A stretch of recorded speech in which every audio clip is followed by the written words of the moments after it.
run around and desert you. You cry, say goodbye, never gonna tell you lies, hurt you. I love Rick Astley. So I have a very, very, very funny story about Rick Astley. Mm-hmm. So this is my Friday story for you. I'm in high school. Mm-hmm. There was a group of 4 of us and only 2 of us could drive because only 2 of us had access to cars.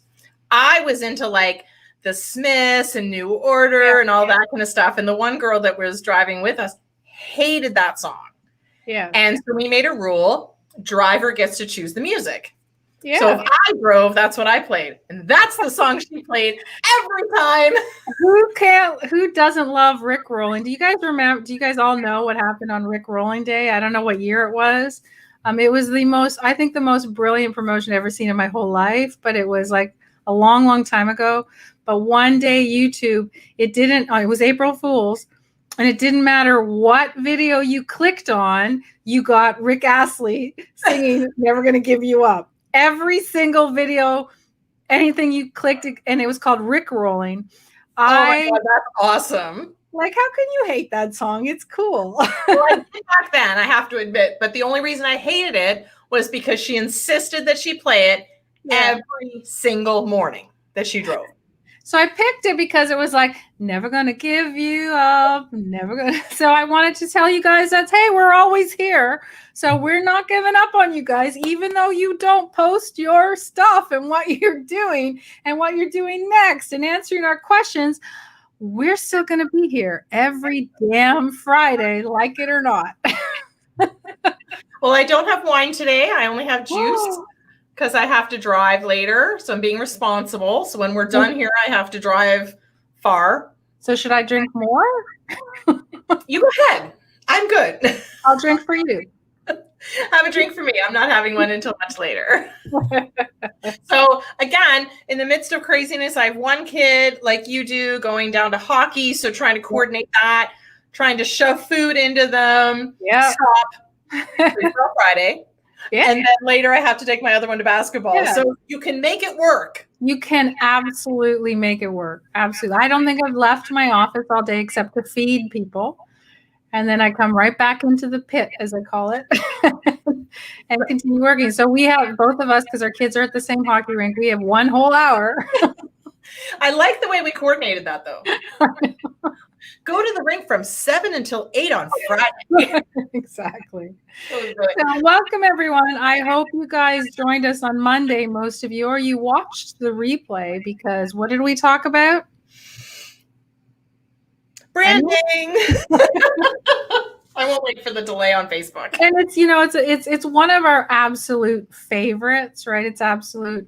It's a must for everyone because that can literally make or break your business. And we're not talking about having a, absolutely fantastic, different, amazing brand. It's just about consistency in your delivery across your platforms and knowing what you do. So we hope that a lot of you went on, and I think we told you to use Canva and Crello and a couple other ones. And I think you hopefully went out there and tried to say, okay, let me look at my feeds and let me see how consistent I've been. And has it worked or not? What do you guys think? Do you have any feedback for us? Did you find that you were actually quite good consistently with your brand? Or did you think when you look back, you sort of went, yeah, it doesn't look quite right? Yeah. Well, that was their homework at the very end of Monday, was to do an audit. So there's a lot of companies out there that do brand audits, but I think you can do it on your own. So that's what we tasked you with, was doing. Number one is drinking. I hate that word. There's another compartmentalize is another one I always get messed up on. I had a boss that couldn't say the word strategy. It was very funny. But anyway, so we tasked you with looking at your own brand, looking at your feeds. Is it recognizable? Is it consistent across all your different social media platforms, from Facebook to the headers, to the posts, to Instagram, LinkedIn and Twitter, whatever social media platforms you're on? Or is it just a smorgasbord of whatever happens to be around? So I think something interesting to point out for you guys. Have you guys ever noticed our little logo in the corner that's, basically tells who we are. Have you ever noticed that it's red and yellow? It's been red and yellow since day one. But I just noticed something on yours. Where am I pointing? We forgot to change it back because it says Faye and Stacy. That's okay. But colors, yeah, so it's red and yellow are our colors. So if you look at my Instagram feed, it's all red and Stacy's is all yellow. So we're consistent because people, one person asked me, they said, why do you have that red and yellow branding in the corner? And I said, because that's our colors combined. Pretty smart. So Heather her name doesn't show up, but I can see it on Facebook. She says she didn't see Monday, apologizes. No problem. You're good. No problem at all. However, she is saying that she's consistent. Great. And that's the key. Right? Because people won't, like, if somebody who's been following me, if I ask them, what are my colors, they won't know, but they'll know when they see it that it's consistent. They might not immediately say, oh, you always use reds, but they'll know when they see it, oh, that must be Faye. Right? Yeah. So that's really the key in being consistent, right? Understanding your brand has a graphical look. It has a tagline feel. It has what you do. Everything that you present has to kind of fit in that same frame.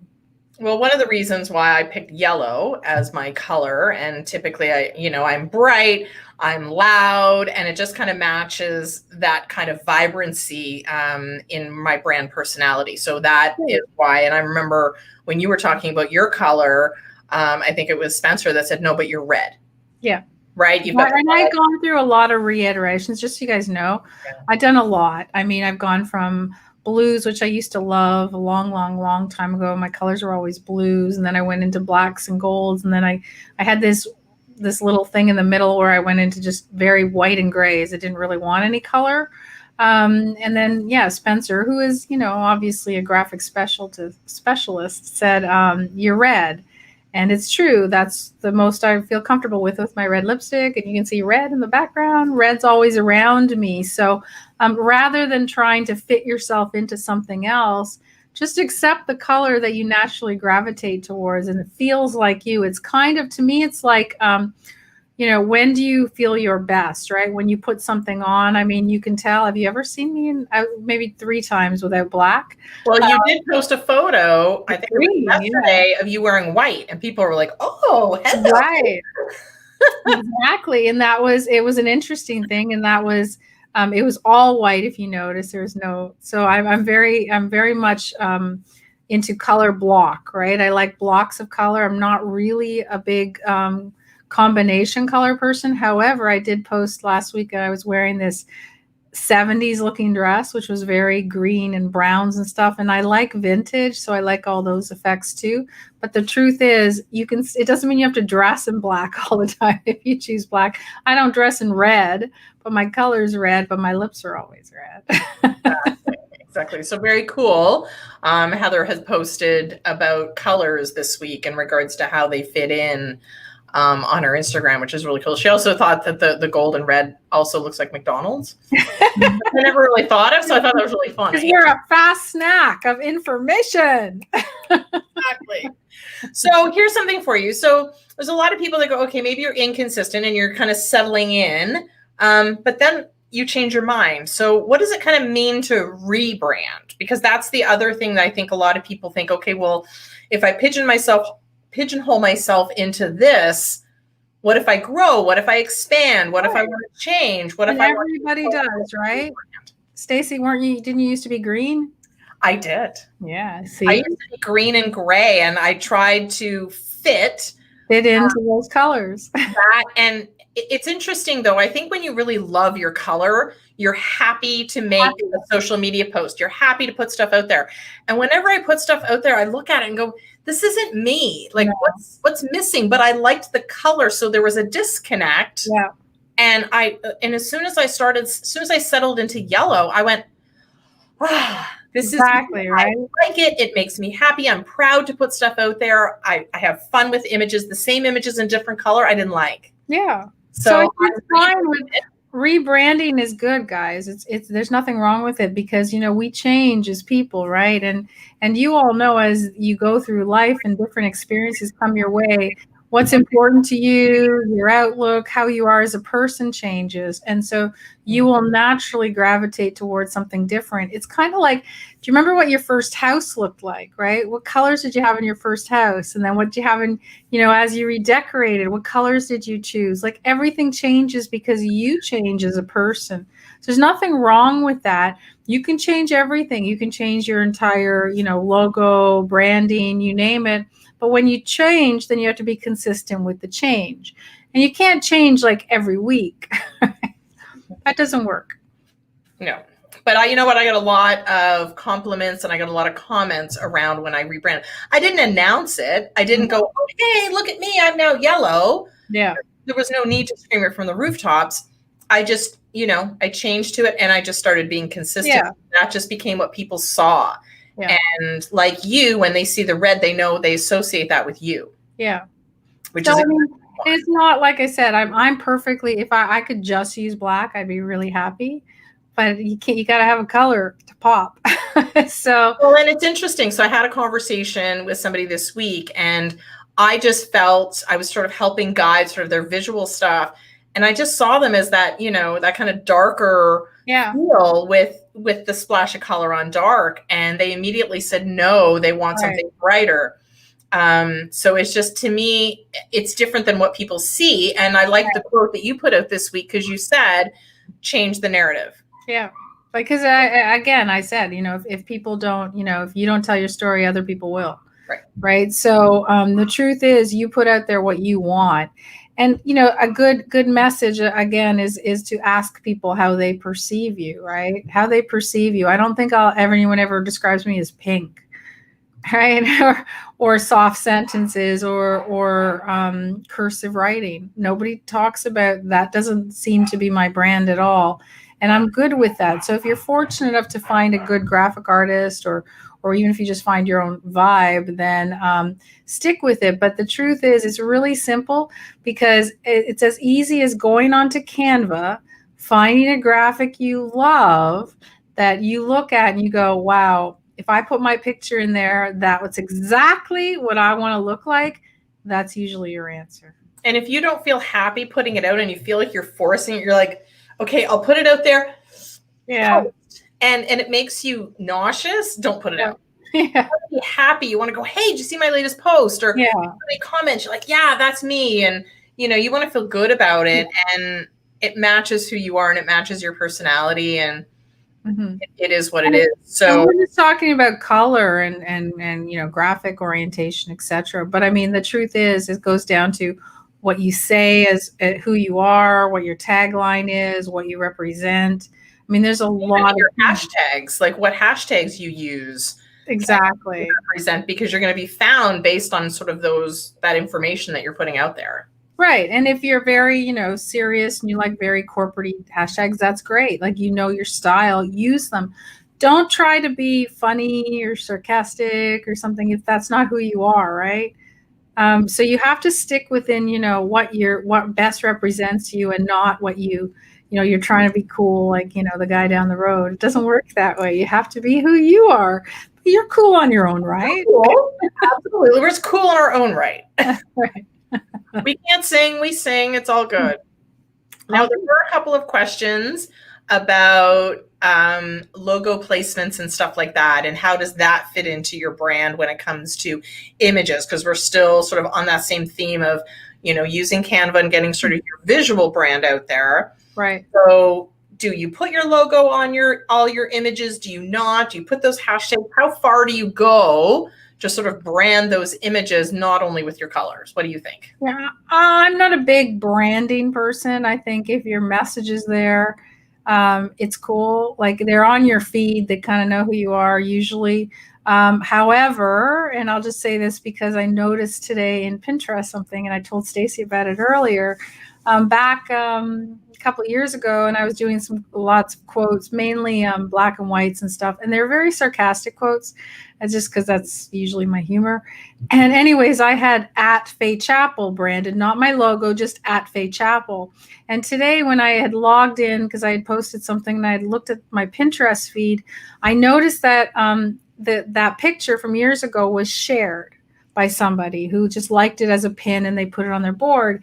And I realized, had I not put at Faye Chapel, right, nobody would know where it's from. So I think personally, if it's your quote, not somebody else's, okay? If it's somebody else's quote, put their name on it, okay? Because it's not your quote. Exactly. So if it's your quote, then put your name. I don't know. Logos are fine if that's what you want. I prefer the at Faye Chapel because I just want followers, right? Right. And Heather's just saying, like, what about watermarks, which would be something over? So I think, again, that whole concept of putting, I know for me, sometimes I'll put my logo very small in the right-hand corner. That way, if it shows up on Google Images, or again, if it's shared on Pinterest or whatever, you have a little bit of your own stuff, but sometimes I don't. Yeah, it just depends on what you're posting, right? I know that's a hard non-answer. Well, it's not like, for example, we post, that we're doing Free for All Friday, or we post we're doing Tech Tuesday. It's not one that we're really like, oh, we should put our logo on this. But if you're posting something that you're writing, a blog, or your Wisdom Wednesday, or you're doing, quotes, then absolutely it makes sense. But the odds of your, anyone sharing, hey, it's Free for All Friday, are going to be pretty slim. So I think that's where you get into sort of that short-term stuff. But again, there's quotes that really can live on forever, for a really long time. And I've seen things that pop up and like you said, even years, and I've seen other people do that. This one quote that they put ends up being shared sometimes even 2 years later. Right. And so if your branding's not on there, so I think there's a time and place. Yeah. But I'm more of a fan of putting, as I said, your at Faye Chapel instead of my logo, because, who's going to find, like, they're not going to go search for me, but they see they know they're on Instagram or Facebook or something. They're going to find you that way. But again, it depends on what your net goal is. So if they're sharing, do you want them to come find you, or do you want you just to be, you want to see your... Well, also some of the challenges with logos is, I mean, no offense, people aren't going to go, wow, that's the Stacey Maynard logo. I know that one, right? It's not world renowned, like the Nike symbol or something along those kind of logos. So does it really matter? Because again, it's not like it's depending on the size of your business. Exactly. So, it's kind of like, as I said, what do you want to get out of it? And, if you guys check my website, you'll see on most of the pages, all you'll see is Faye Chapel, like, written. Yeah. There's no logo. It just says Faye Chapel. I'm good with that. I mean, I have sort of quasi logos here and there. Most of it's just my name. When my clients start, asking, well, what's font? It's not as important. Remember, not as important as what you actually have to offer. So when I first started coaching, people were always worried about their business cards, their logos, and their stationery. And I'd be like, it doesn't really matter. You can scribble stuff on just, a Post-it note if it's really great value. But, a letterhead isn't going to make or break you. You can make it on Word and anything you want anytime. So the key is really understanding what you're pushing out to the marketplace, your value, what you're having people perceive you as, that kind of stuff. But if you are spending more than literally like 2 or 3 hours working on a logo, then you're way over the top in terms of what you understand as moving forward on your business. So don't do that. Well, it's funny that you talk about business cards, because I remember one of my first, I was like, wow, I'm going to mess up a business card. And I would try to jam as much physical information as I possibly could on the card. I was worried about logo. I was worried about script. I was worried about making sure all my services were listed, my phone number, my every contact on every social media platform. Like, you had to have a magnifying glass to read it, because things had to be so small in order to get it all on the card. And you know what? Find that people who don't have a presence online are the ones who are worried about their business cards, right? So I have, as long as you've known me, Stacy. What do I say when somebody asks for my business card? I always say the same thing: Google me, just Google me. You'll find me. And that's what I believe. And we did Mastermind when we were doing some Mastermind City events, and all we had on the card, because we didn't know anybody, and even though I always said just Google me, on the cards we gave out just said Mastermind City, and on the other side it was our names and phone number. That was it, and that was only for special. But it didn't even say what we did. So it depends. Like if you're out there, if you're on social media and you have a LinkedIn profile, like here's the thing: if you have a LinkedIn profile and somebody Googles your name, guess what? It comes up pretty much first. It's going to come up. What a concept. Yeah, exactly. And that's right there is like preaching to the choir about why we start, make sure your LinkedIn profile is at least updated and current. Yeah, absolutely. It was really funny. I was talking to just a complete side note. I was talking to somebody today, and just a really quick profile review. And I know, so I see that you've been working at this company for 10 years, and they're like, no, I left that company 4 years ago. I'm like, seriously? Maybe you should update your profile. It was just basics. Update your profile, please. But yeah, so now like it's funny how as you grow in your business and now for business cards, that it's literally now is like this: my name, email, phone number. That's it. You don't need anything else. And now with all QR codes and real time and stuff, I'm not even sure that that's necessary. No, I just like it used to. I used to carry one in case when I had a bricks and mortar business, in case you need to present your cards, so they would give you wholesale pricing wherever you were. But now it's just on your phone. You don't really need anything, right? So don't get caught up. Don't get me wrong. I know you networkers out there. Yeah, I get it. But I'd like you to think about, when you go to events, how many cards do you actually keep? I feel really bad. I used to put them in this little container. It was about this big and it was full. Yeah. And I literally took them out and then I went like this. Right. To the recycling bin, because I'm just not going to be that person. I'm sorry. I know Linda's probably having a meltdown right now.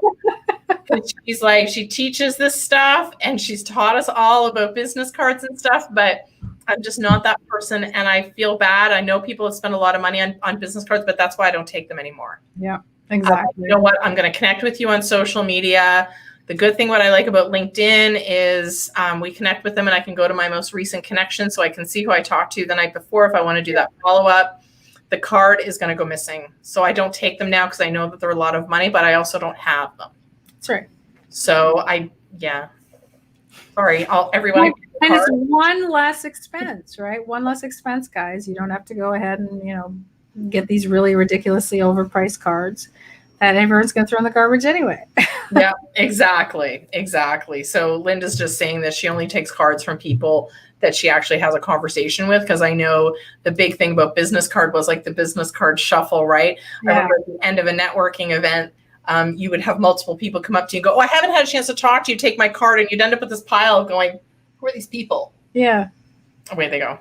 Yeah, exactly. It is what it is. Mm-hmm. We have a question about leads and how does branding relate to lead generation and generating more leads? So for me, branding is really simple. Sorry. Funny, because what did her phone just say? Unknown caller. I don't know who this is. So the difference between having an unknown caller and having a known caller is all about leads. That's right. Because the last thing you want is for someone to call you and go unknown. But if you've been branding yourself well and you've been putting yourself out there really well for your audience, then you're going to be the known caller. It's true. That was a brilliant segue, I must say. Brilliant segue.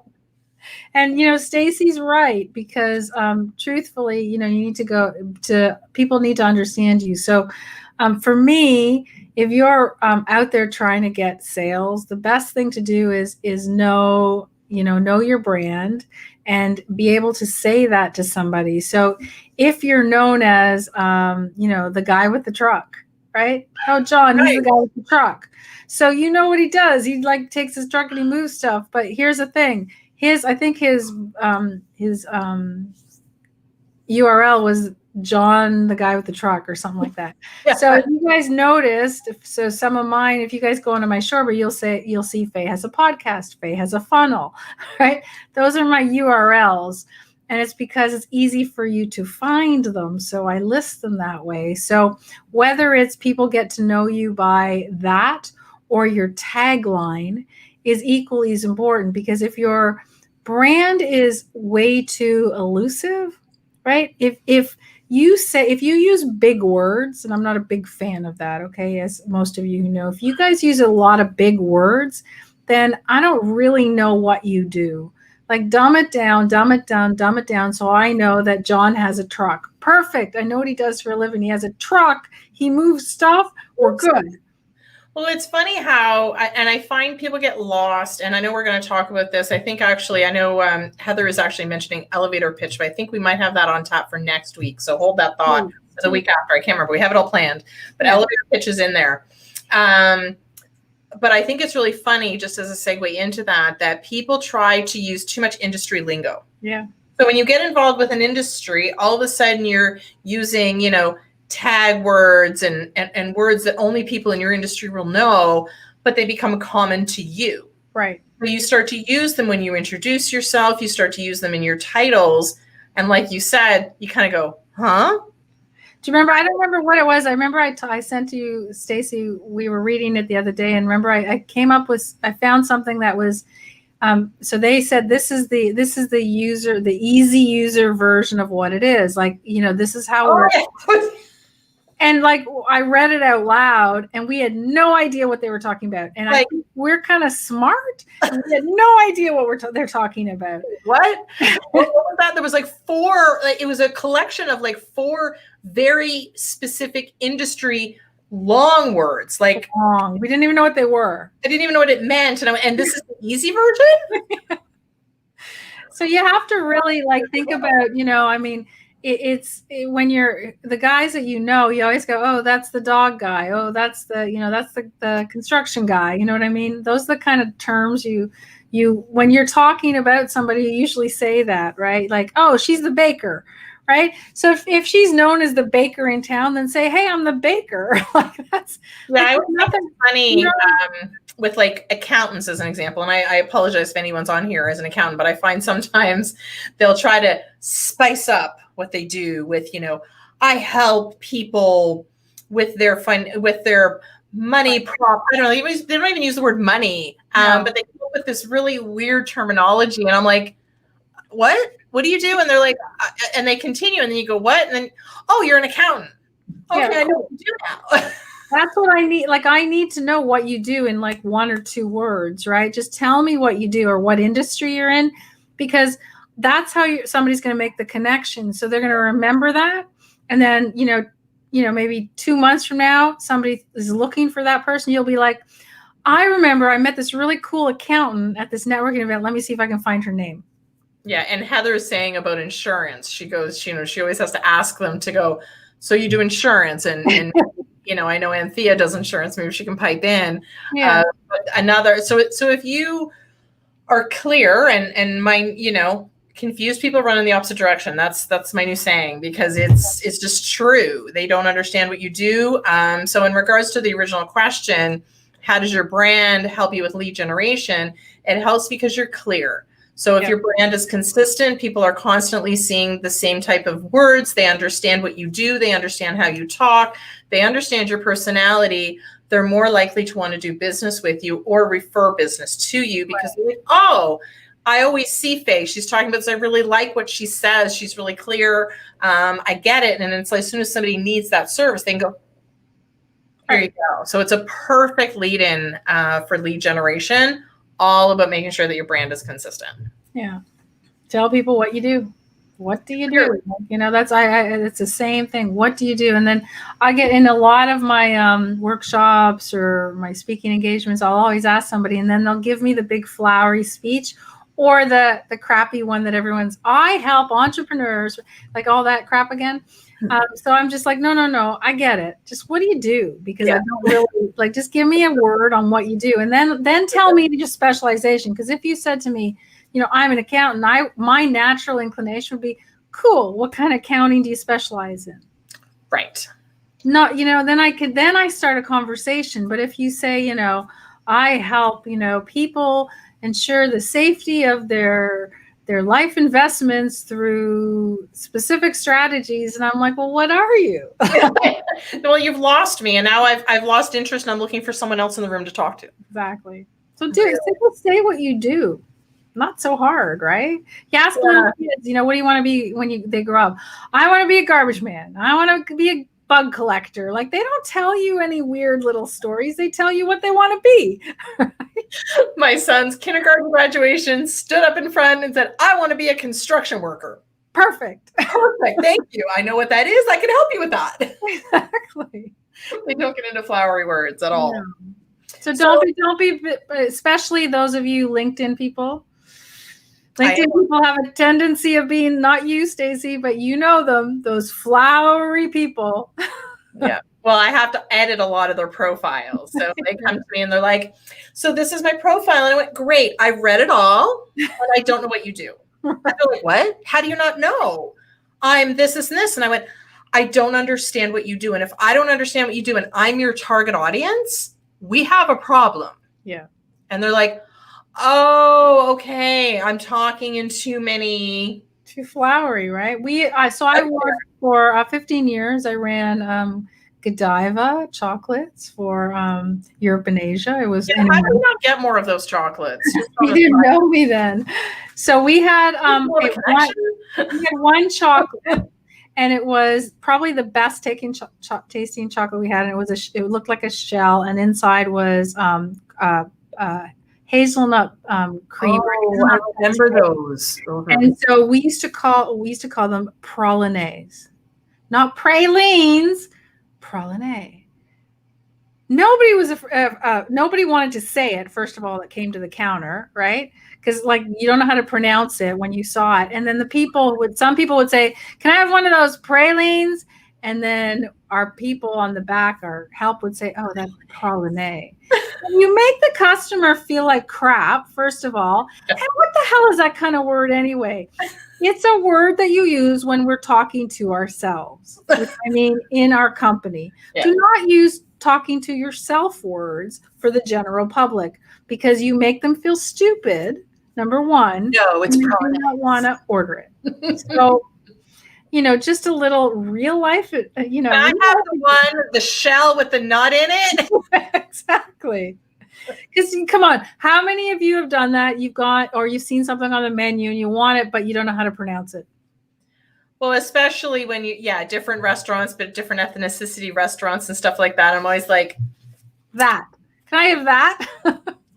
Right there. So you know what? If you're a restaurant and you want to call it whatever weird name you want, great. But underneath it, say what it is. And then the person at least has the opportunity to say, oh, I will take this roasted whatever, right? They don't have to use your real weird word. So and sometimes I ask, and that's great. Then we can have a conversation. How do you pronounce that? Right. How do you say that? But I'm interested. But 99% of the people are too embarrassed to ask. So if your branding's not right and you're saying stuff, they have no idea what you do, you know what they're going to say? Oh, that's interesting. And then they're never going to ask. I always think it's funny when I see conversations and I'm like, So, and then they start talking with themselves because they have nothing to respond to because they don't understand, but they don't want to be rude. Right. Oh, wait, there's somebody over there. I will be right back. Right. I have a great way of answering that. We're going to talk about on an elevator pitch, and that is a week Monday. Monday, we're going to talk all about success mindset, and why are we talking about success mindset? I'm bringing it up, and you already know. I'm literally looking at it right now. You have memorized. You are correct. 2 weeks out. Yes, next Monday is. You are good, my friend. Yeah, because I'm going from A to ZZ. So it's all about mindset. And why are we starting with that? So we thought we'd do a little bit of a trend over the next 4 to 6 weeks. And we want to, we've done a lot of tactical work in the last couple of weeks with you guys, and you're still not putting it out there, right? We keep telling you guys, come on, post, come on, ask questions, and you guys still are a little bit timid. So we're going to talk a little bit about mindset and what's holding you back, and the mindset you need for success. And then maybe we'll teach you a few strategies and you get over that. And then the next week, we're going to talk all about elevator pitch. And do you actually know what you do? Do you actually know what you do? So Heather, hold on to that thought and question about elevator pitches and bringing it in that week. Yeah. And then we'll move further into a couple of other things like strategies and how to implement, and a lot of really interesting things. But we do want to answer all your questions that you've asked today. And I think somebody asked a question on Pinterest. Yes? Well, hang on, because just to go backwards, it's kind of like, so Linda's just making fun of the fact that we go, I'm going to GT Boutique instead of Giant Tiger, or Target instead of Target. And there's all kinds of ones that people say. But now Heather wants one of those chocolates, and so do I. So that. So now I want chocolates, and they are really, really good. They are. So yes, Anthea did ask about marketing on Pinterest. I know we've referred to Pinterest, especially when you were talking about the branding in regards to the At Faith Chapel. Yeah. Any advice on Pinterest? I have my own usage and how I use it, but you go ahead. Yeah. So Pinterest is an animal. It's like Pinterest is a word. It's crazy, massive. It's massive, Pinterest is. And it's kind of like, if you're not in on it and don't really understand it, you're not really part of the club. I'm not really part of the club. I'm more of an outsider. I'm kind of like, I'm tiptoeing through the water, but I'm afraid to jump in because I really don't get it completely. I have the luxury of somebody else who posts for me a lot, so it helps. But so Pinterest is one of those things. I guarantee you, if you Google anything, one of the answers that will come up will be a Pinterest board. So to really bring it down into basic terminology in regards to Pinterest, Pinterest is basically filled with, on your profile, boards. So you can take a pin, which is a post, and bring it and put it onto one of your boards. If it's public, I, as a user, get to follow your board. And I can see the new pins that you put to your board, and I can follow boards, and we can share information. I can share it out, or you can just you can put out posts, so posts similar to like you do on other social media platforms, and people can like and comment and share, but they can also pin it to one of their boards. So just really funny. I looked at my, I don't know if you'll be able to see this, but I'm going to try. I opened up my Pinterest account, and I haven't looked at my profile. I've gone on Pinterest, but I haven't looked at my profile in a very long time. And that picture, my profile picture, was taken in your basement about 6 or 7 years ago. Yeah. So clearly I need a new photo on my Pinterest account, but mine aren't.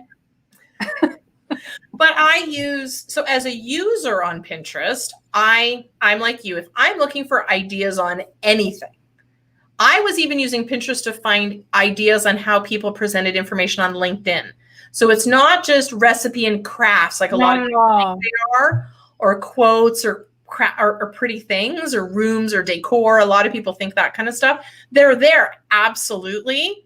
But there's lots of really great business marketing information that's on Pinterest specifically. And they use the same kind of terminology, the same type of keywords, and same type of hashtags. So you can just look up anything, and there's lots of really great things, and you click on it, and it goes to a website where it can give you more information. And it's you don't have to, the nice thing is you do not have to go ahead and just have a Pinterest strategy. So Stacy and I, you guys have been following us along. So you know pretty much our routine for the week, right? So Master It Mondays, right? Tech Tuesdays, Wisdom Wednesdays, Thoughtful Thursdays, Free for All Fridays, Saturday Vibes, Sunday Podcast. That's our routine every week, in case you guys didn't notice. Feel free to join in. We like that, because if you actually try to join us, then you're going to have a set routine for every day of the week. So you know when you get up in the morning what you're going to do. So the key is, if I'm producing an Instagram quote for Thoughtful Thursday, now I can share that exact same thing, and I can make a board on Pinterest called Thoughtful Thursday, and I can go ahead and make sure it's exported there. So what I found today, and as I said, remember I went onto Pinterest, I found somebody shared something from a long time ago, and they shared it. They added it to one of their boards, which means I'm always going to be on their board. So if somebody's looking for sarcastic quotes, I'm probably on their board. I need to find that board. So it is. So I'm gonna say straight out, and Stacy and I are both guilty. We don't have a complete Pinterest strategy. We do, go ahead and pin whatever we're doing onto that the same as we would any other social media platform. However, Spencer, my daughter, she's the one who gave us heck, right? And she's like, well, Pinterest is one of the biggest things out there, and you guys aren't like doing it. And so we're now starting to make sure we follow through and use it to our advantage, which I absolutely am. Again, we're going to go back to our social media and tech things. If you aren't using a platform where you can go ahead and post to all these social media platforms at the same time, you should. So we gave you'll find it in the feed somewhere. We told you about Publer. We told you about SocialBee. We told you about, I don't know, Hootsuite, a lot of them. They will make your life easier. We both use Publer. We told you that a while ago. It's amazing. Love it. But it also, again, allows us the ability to post not only Instagram, Facebook, Twitter, but to Pinterest. Some people make all of their money just on Pinterest. And it's incredible because of the searchability. And I think the biggest advantage that Pinterest has is their suggestions. Right. So you go to type in something on discovery or on the search aspect, it'll say ideas for you. But as you start typing, it's going to make suggestions in regards to words and terminology and add to it. Did you mean this? Maybe. And then what happens is you can go down a rabbit hole. So be careful. Just a warning. When you start to search for something, then you go here. Oh, and then it makes more suggestions and more suggestions and more suggestions and more suggestions. It's very cool. But that's great because there's so much information on this platform that a lot of people are not paying attention to. So it's definitely an untapped market when it comes to marketing information, social media, business. You never know. Like so my son, as you guys know, is a big YouTuber. And every time he has one of his new videos out, I obviously, good mom, I share it to everything.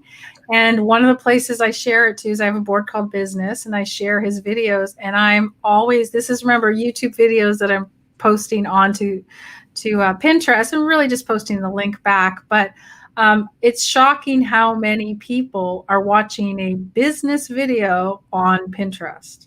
So don't discount it. We're not doing that anymore. We're paying attention. Stacy's probably changing her picture profile right now. I'm fascinated. I'm just looking at yours, and I'm looking at different boards and stuff like that, because I really have, I should probably stop because it's very fun. I'm getting lost in Pinterest world, people. Yeah, I have boards there from like, I don't know, probably 7, 8, 10 years ago, I guess, right? So they say, I mean, you can take them down. So here's the other little thing about branding. We talked about a little bit on Monday. You can take down old stuff, right? That, doesn't fit your brand and stuff, but why? That's who you are. Like, get over it. Like, that's, like, stop. Right? It was really funny because I think I read a quote that I just loved. And it said, if you're not embarrassed by one of the first things that you post on social media, you did it wrong. Or one of the first videos that you put out there, or whatever the case may be. Sure. So, yeah, you can't, like, you're doesn't matter. And it is. It's like, I hate when people go back and they go, oh my God, that's so embarrassing. And they delete them. Don't delete them. That's who you are. That is your story. But that's part of your progression. So when people see, what you started here, but now look at you, obviously through what you learned, your own experiences, maybe who knows what course you've taken or whatever the case may be. But we have a new, Heather is saying that she's adding us to her daily routine. Yay. Heather, welcome to the Go, Heather. Wednesday, Thoughtful Thursday. Let's go, baby. It's fun. So I started Saturday Vibe because that's my sarcastic day.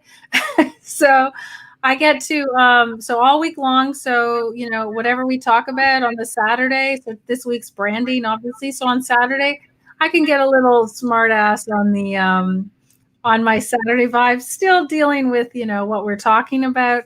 But you don't have to do it that way. Saturday Vibe can just be what you do when you're hanging out on a Saturday. Exactly. So just to confirm, Heather's saying, are we on at the same time every day? Sort of, but no. So Monday, just to recap, Monday we're live at noon to do what we call Master It Monday, which is a little bit of a training session.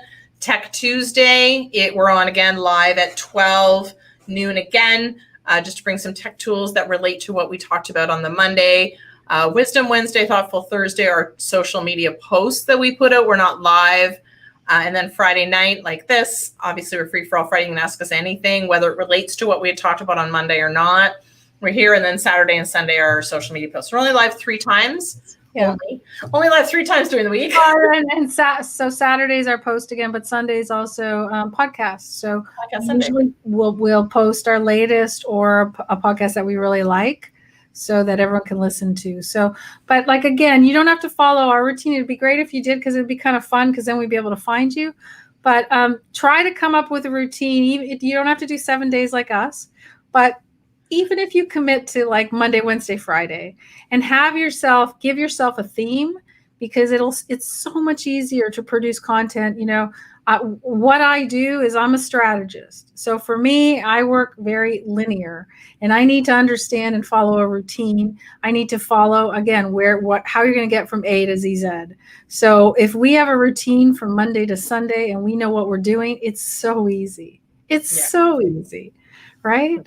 So whatever your routine is, it can be anything you want, but just stick to it. Don't do one of those things that says that you say, I'm going to go live every day, 7 days a week, because you're not.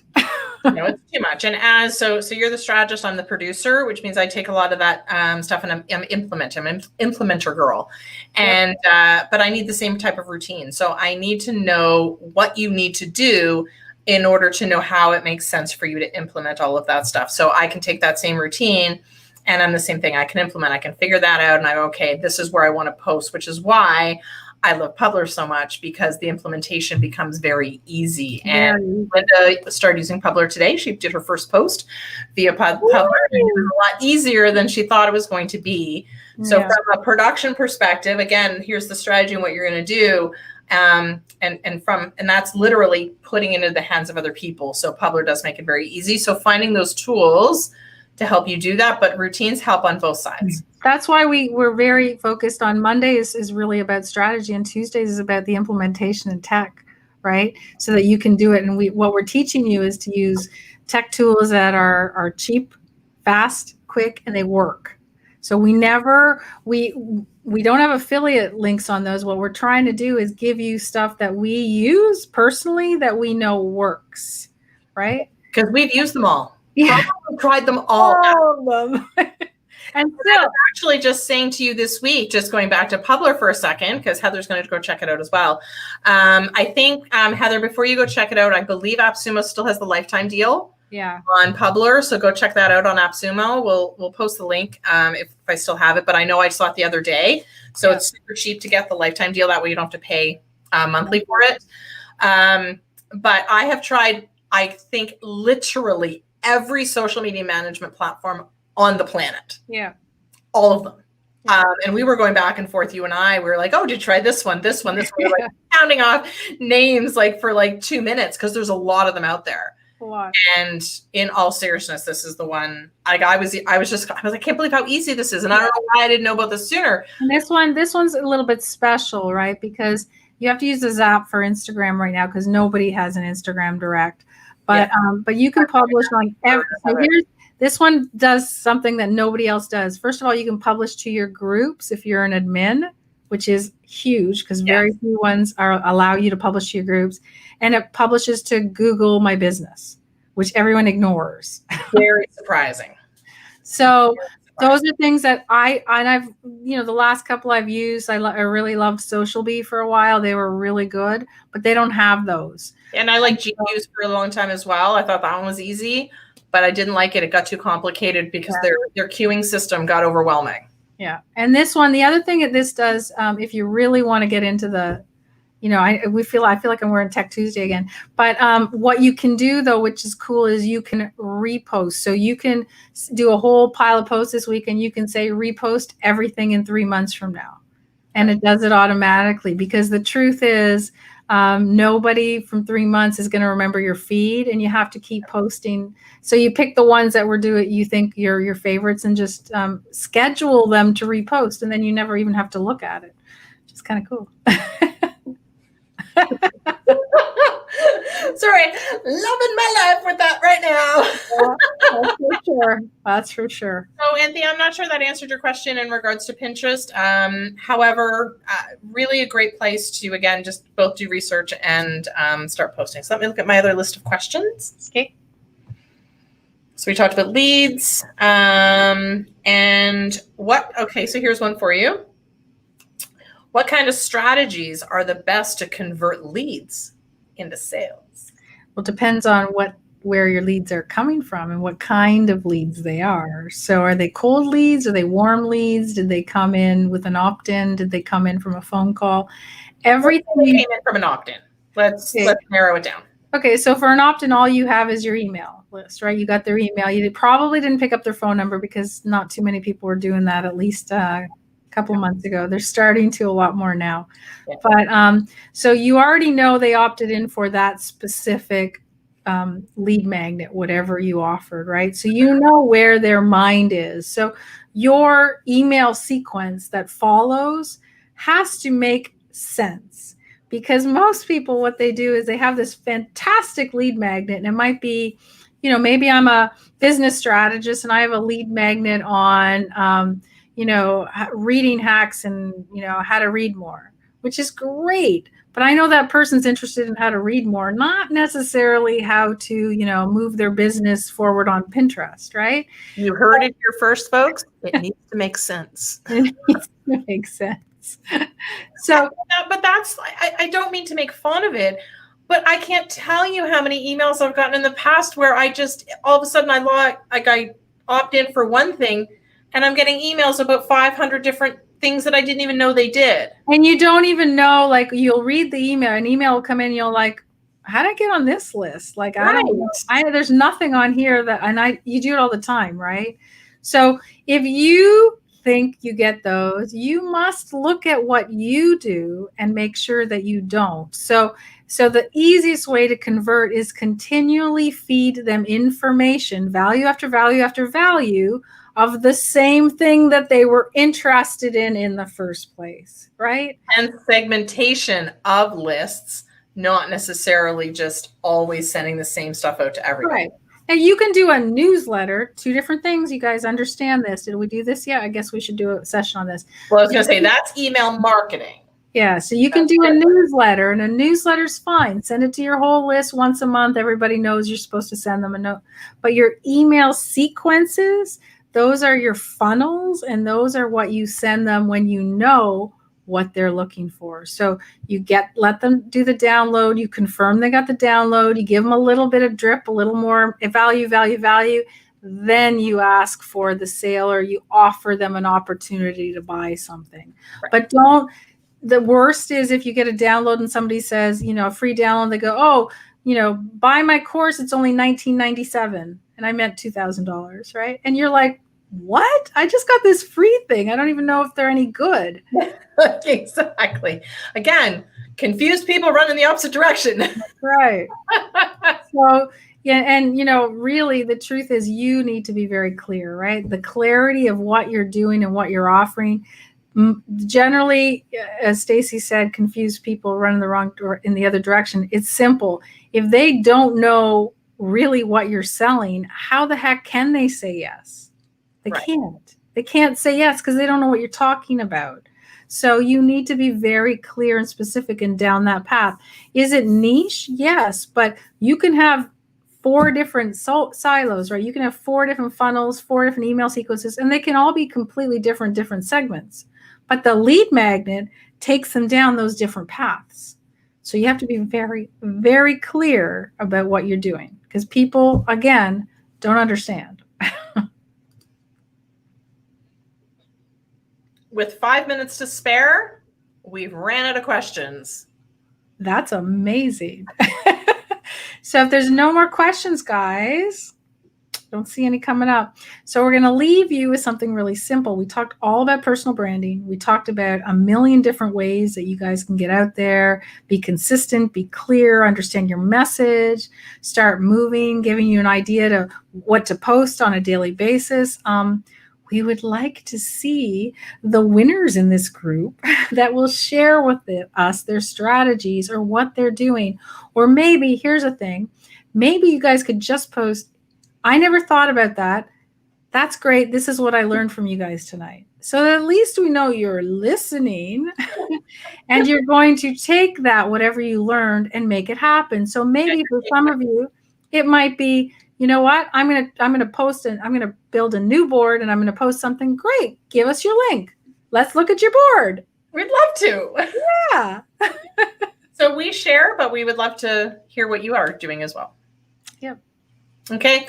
Thank you guys for joining us tonight. Have a very great weekend. I know it is a long weekend here in Canada coming up, but we will still be here Monday at noon. Because that's what we do. And join us then. So we'll see you then. Bye, guys.